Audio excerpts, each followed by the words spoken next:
দুনিয়া রাক্ষস, একদিনও মনে রাখবে না। অনুগত সন্তানই মনে রাখবে না, আর নাফরমান মনে রাখবে কেন? আপনারা এটা বুঝেন না কেন?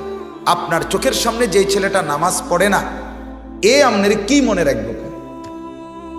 আপনার যেই বেড়ি পর্দা করে না, এই বেড়ি আমনে মরলে আমনের দিকে ফিররা থুতু মারব না, এ বেড়ি আপনার মনে রাখবো কেন? আপনি কি সাজা? আপনি রঙিন একটা টেলিভিশন ঘরে রাইখা কবরে যাইতেছেন, আপনার বুঝি এরা মনে করব? আমার মনে আছে, আমি একবার আমার মসজিদে জুমার নামাজের পরে এক ঘরে খানা খাইতে গেছি। তো সামনের রুমে টেলিভিশন, ওইখানেই খানা খাইছি আমরা।